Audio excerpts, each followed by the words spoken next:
ये मूवी की शुरुआत एक एक्टर से होती है जो अपने डायलॉग्स की प्रैक्टिस कर रहा है।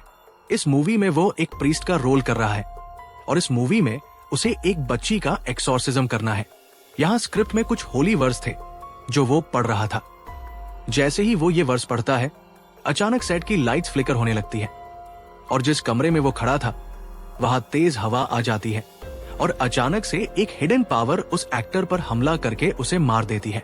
इस सीन के बाद हमें ली और एंथनी दिखाए जाते हैं। एंथनी एक ड्रग एडिक्ट है और इसी वजह से उसके और उसके बेटी के रिलेशन में काफी दरार आ चुकी है, जबकि अब उसकी बेटी उसे अब डैड भी नहीं बुलाती। एंथनी की ऐसी हालत तब से है जब उसकी वाइफ की मौत हुई थी। उसके वाइफ के मौत से पहले एंथनी एक एक्टर हुआ करता था, लेकिन उस हादसे के बाद वो नशे की लत में डूब गया और उसने अपना सारा काम छोड़ दिया। करीब 2 साल रिहैबिलिटेशन सेंटर में रहने के बाद एंथनी अब काफी स्टेबल हो चुका था और उसे एक बार फिर फिल्मों में रोल मिलने लगे थे। अब उसे वही रोल ऑफर किया गया था जिस एक्टर को हमने फिल्म के शुरू में मरते हुए देखा था। ये रोल मिलने के बाद एंथनी बहुत खुश था। अब वो चर्च जाकर कन्फेस करता है अब तक उसने जितनी गलतियां की है उन्हें भुलाकर वो पहले जैसा काम करेगा और अपनी बेटी के साथ अपनी जिंदगी अच्छे से बिताएगा। अब एंथनी घर लौटता है और वो ली को अपने नए रोल के बारे में बताता है। हालांकि ली के पास तो कोई जॉब नहीं था, इसलिए उसने अपने डैड एंथनी की पर्सनल असिस्टेंट बनने का फैसला किया।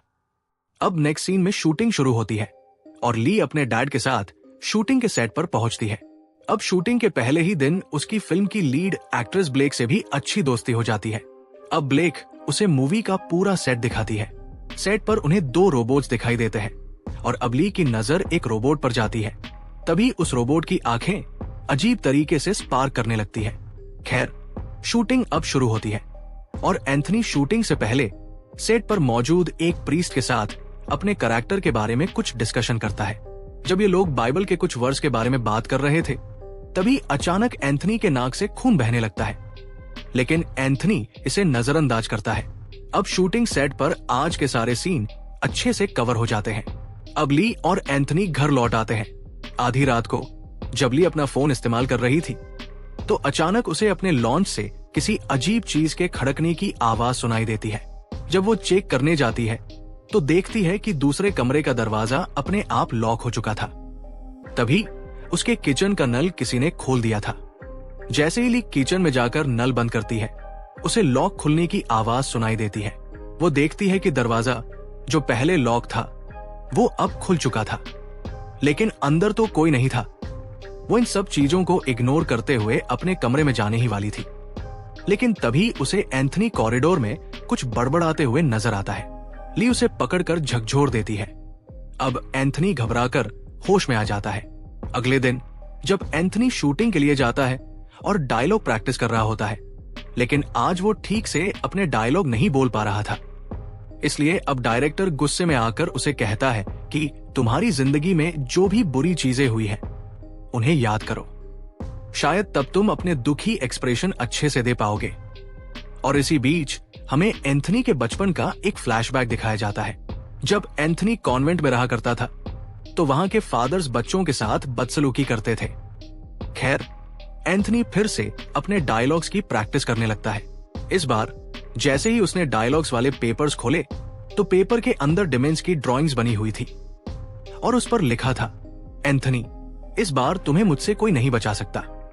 अब एंथनी अपने डायलॉग्स वाले पेपर को रखकर जब अपनी ड्रॉअर खोलता है तो उसमें उसे एक क्रॉस दिखाई देता है। जैसे ही क्रॉस पर उसकी नजर पड़ती है, वैसे ही हमें फिर से एंथनी के बचपन की जिंदगी का एक और फ्लैशबैक दिखाई देता है, जहां कुछ ऐसा ही क्रॉस उसके पास भी हुआ करता था। तभी ली एंथनी से एक जेट प्रॉब्लम पूछती है। तब एंथनी कहता है कि वो बाइबल के होली वर्स के डायलॉग को अच्छे से डिलीवर नहीं कर पा रहा। तो वो जवाब देती है कि शायद ऐसा इसलिए हो सकता है, शायद गॉड पर उसका भरोसा थोड़ा कम है। तुम गॉड पर भरोसा करो और खुद पर भी, तब ये काम आपको बहुत आसान लगेगा। ये सुनकर एंथनी अचानक उठकर कहीं जाने लगता है कि तभी उसे चक्कर आ जाती है। वो ली से कहता है, मुझे अपने कमरे में जाकर आराम करना चाहिए। ली के यहाँ कहने पर वो वहां से चला तो जाता है, लेकिन अपने कमरे में नहीं बल्कि बेसमेंट में, ली को उसका ये बर्ताव बड़ा अजीब लगता है और उसका पीछा करने पर ली को बेसमेंट के वॉशरूम से कुछ अजीब सी आवाजें आने लगती है। चुपके से ली ये अजीब आवाजें रिकॉर्ड करने लगती है, लेकिन अचानक उसका फोन नीचे गिर जाता है। जैसे ही वो फोन उठाने के लिए झुकती है, तब एंथनी अचानक से उसके सामने आ जाता है और वो उसी जगह खड़े खड़े यूरिन कर देता है। अब हमें दिखता है कि एंथनी की आंखें बिल्कुल सफेद हो चुकी थी, जैसे कि किसी ने उसे पोसेस कर लिया हो। वो उसे एक अजीब नजरों से घूर रहा था और अब वो दौड़कर तेजी से ऊपर चला जाता है, लेकिन ऊपर जाने के बावजूद भी एंथनी उसे अजीब नजरों से घूरता रहता है। अब कुछ देर बाद एंथनी को होश आने पर वो शावर लेने जाता है और ली उसका पीछा करते हुए चिल्लाती रहती है। वो कहती है कि आपने मेडिसिन चेंज की है ना, ये उसके साइड इफेक्ट्स हो सकते हैं, आपको जल्दी डॉक्टर के पास जाना चाहिए। लेकिन इस समय एंथनी उसकी बातों को इग्नोर कर रहा था, जबकि हम उसकी बॉडी पर अजीब से काले धब्बे देख रहे थे। ये धब्बे इस बात का संकेत थे कि वह किसी एविल पावर के पोजेशन में है। हालांकि ये निशान कुछ ही सेकंड्स के बाद गायब भी हो जाते हैं। यहाँ मूवी सेट पर डायरेक्टर, प्रोड्यूसर और बाकी किसी भी एक्टर्स को एंथनी की एक्टिंग बिल्कुल पसंद नहीं आ रही थी, जिससे वो काफी अपसेट होकर फिर से ड्रिंक करने लगता है। इस बीच फादर ली से सवाल करते हैं, क्या इस मूवी के सेट पर जो कुछ भी हो रहा है तुम उस पर विश्वास करती हो? ली जवाब देती है, पहले तो नहीं था, लेकिन जो कुछ मैंने कल रात को देखा है उसके बाद अब कुछ कुछ यकीन होने लगा है। इसके बाद ली घर लौटती है तो देखती है कि एंथनी उसके पहले ही घर पहुंच चुका था। उसके हाथ बुरी तरह से जख्मी थे और खून भी बह रहा था। वही उसके मुंह का भी तकरीबन वही हाल था। ली ने उससे पूछा, क्या आपने फिर से ड्रग्स शुरू कर दी है? आप वही पुरानी लाइफ में वापस जा रहे हो जिससे मुझे नफरत थी?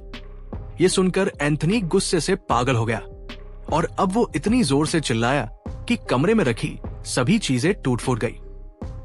फिर वो अजीब तरीके से चलते हुए अपनी बेटी के सामने आया और बोला, कहां जाओगी तुम? तुम्हारे पास ना स्कूल है और नहीं मां, तुम्हें बस मुझे ही सहना पड़ेगा। ये सुनकर ली बहुत डर जाती है और गुस्से में कहती है कि एंथनी, मुझसे दूर रहो। इस पर एंथनी ने जवाब दिया, मैं एंथनी नहीं हूं। अब ये सुनकर ली की हालत डर के मारे काफी खराब हो जाती है। अगले दिन वो शूटिंग के सेट पर जाकर फादर से मिलती है और उन्हें एंथनी की सारी हालत उन्हें बताती है। एंथनी रात में वॉशरूम में जाकर कुछ न कुछ बोलता रहता था जो उसने रिकॉर्ड किया हुआ था। जब फादर इस रिकॉर्डिंग को सुनते हैं तो वे खुद भी घबरा जाते हैं, क्योंकि मामला काफी बड़ा था। इस रिकॉर्डिंग में एंथनी सबसे बड़े डिमम मुलॉक को बुला रहा था। अब फादर ली से कहते हैं, तुम अपने घर चली जाओ, मैं कुछ भी करने से पहले डिमम मुलॉक और एंथनी के बारे में और रिसर्च करना चाहता हूं। रात में दिखाया जाता है कि फादर जब मुलॉक के ऊपर रिसर्च कर रहे थे तब एंथनी बुरी तरह से तड़प रहा था। यहाँ फादर को भी अजीब सी एनर्जी महसूस होने लगी थी। इस बीच हमें एंथनी के बचपन का एक फ्लैशबैक दिखाया जाता है। एक बार वो फादर के रूम में गया था और फादर ने उसे एब्यूज किया था। अब शूटिंग के दिन एंथनी अपने डायलॉग्स बोलने की कोशिश करता है, लेकिन उसकी एक्टिंग में वो दम नहीं था, जिससे सभी उसे बार बार टोक देते हैं। इस बात से एंथनी को गुस्सा आ जाता है। उसके हाथ में जो क्रॉसफिक्स था अब वो उसे फेंक देता है और वो रीलिंग पर हाथ मारते हुए नीचे उतरता है। अब पोजेशन के चलते उसकी आंखें पूरी तरह से सफेद हो जाती है। सीढ़ियों से नीचे उतरते ही उसकी बॉडी अजीब तरीके से मुड़ने लगती है। उसकी कमर उल्टी दिशा में मुड़ चुकी थी। ये सिर्फ एक बार नहीं बल्कि कई बार होता है। इसके बाद ली उसे रोकने की कोशिश करती है और कहती है, एंथनी रुक जाओ, लेकिन वो एक बार फिर कहता है कि मैं एंथनी नहीं हूं। इसके बाद वो बार बार अपना सिर टेबल पर मारने लगता है। एंथनी की ये हालत देखकर डायरेक्टर एंथनी को किसी और एक्टर से रिप्लेस कर देता है। अब नया एक्टर वही डायलॉग्स की रिहर्सल करने लगता है कि तभी एंथनी उसकी आंखों में कांच भौंककर उसे मार डालता है। एंथनी की इस हरकत के कारण अब इस मूवी की शूटिंग बंद कर दी जाती है। अब ली और ब्लेक एक साथ ली के घर पहुंचते हैं, लेकिन अचानक एंथनी उन दोनों पर भी हमला कर देता है। ली शुरू में काफी घबरा जाती है, लेकिन फिर वो हिम्मत करके उसे वहां से जाने कहती है। अब ये सुनकर एंथनी खिड़की से छलांग लगा देता है, लेकिन हैरानी की बात यह थी कि वो नीचे नहीं गिरा, बल्कि कई गायब हो गया। इसके बाद ली और उसकी दोस्त फादर के पास जाकर सारी बातें बताती है। फादर उन्हें बताते हैं कि तुम्हारे डैड को डिमम मोलॉक ने पजेस कर लिया है और अब वो वहीं मिलेगा जहां से ये पजेशन शुरू हुआ था, यानी शूटिंग के सेट पर। अब ली मूवी सेट पर पहुंचती है तो उसे एक कमरे के अंदर गिरी हुई बाइबल दिखाई देती है। जैसे ही वो बाइबल उठाने के लिए कमरे में अंदर जाती है, तभी अचानक एंथनी उसके पीछे आकर खड़ा हो जाता है। डर के मारे ली बाइबल की वर्स पढ़ने लगती है, लेकिन अजीब बात यह होती है कि एंथनी के अंदर का डेमन भी वही वर्स उसके साथ साथ जोर जोर से बोलना शुरू कर देता है, जैसे उन वर्स का उस पर कोई असर ही नहीं हो रहा हो। तभी डीमन कहता है, ये मैं सदियों से सुनता आ रहा हूं और अब इसका मुझ पर कोई असर नहीं होता। ली उससे कहती है कि प्लीज एंथनी को छोड़ दो, वो मर रहा है। इस पर डीमन जवाब देता है, वो तो सालों से मर रहा है। इतना कहते ही डीमन ली पर हमला कर देता है, लेकिन इस बार ली के हाथ में क्रॉस था, जिसे वो डीमन के सिर पर लगाती है और डीमन उसे तुरंत छोड़ देता है। अब क्रॉस की वजह से डेमन भी थोड़ा कमजोर हो जाता है। डेमन के कमजोर होते ही फादर और ब्लैक भी छूट जाते हैं, जिन्हें डीमन ने अपनी पावर से बांध कर रखा था। अब फादर डीमन के सामने आकर कहते हैं, तुम एंथनी की बॉडी छोड़ दो और मेरे अंदर आ जाओ, क्योंकि फादर खुद एंथनी का एक्सॉर्सिज्म करने में सफल नहीं हो पा रहे थे। डीमन उसकी बात मान लेता है और एंथनी को छोड़कर फादर के अंदर आ जाता है। यहां मूवी एक बार फिर फ्लैशबैक में चली जाती है और हमें दिखाया जाता है कि आखिर क्यों डीमन ने सिर्फ एंथनी को ही पजेस किया था। दरअसल जब एंथनी बचपन में कॉन्वेंट में रहता था, तब फादर उसे एब्यूज किया करते थे। एब्यूज के बाद उसके सिर पर उल्टा क्रॉसफिक्स बनाते थे, जिसका मतलब था कि वहां पर गॉड की पावर्स को नकारा जाता था। वहां डीमन की वॉरशिप यानी शैतान की पूजा की जाती थी और यही ट्रॉमा बचपन से ही एंथनी के दिमाग में बैठ गया था और आगे चल के यही उसकी कमजोरी भी बन गई, जिसकी वजह से डेमन ने उसे पजेस कर लिया। फिर सीन दोबारा प्रेजेंट में शिफ्ट होता है। यहाँ अब डेमन फादर की बॉडी में है। फादर को बचाने के लिए एंथनी वहां होली क्रॉसफिक्स उठाता है और बाइबल की वर्स पढ़ना शुरू कर देता है। इस समय उस वर्स का असर डीमन पर दिखने लगता है, क्योंकि एंथनी अब अपने बचपन के ट्रॉमा से बाहर आ चुका था और अब वो गॉड पर बिलीव करके वर्स पढ़ रहा था। इस विश्वास के साथ वर्स पढ़ने से डीमन कमजोर पड़ जाता है और फादर को छोड़ देता है।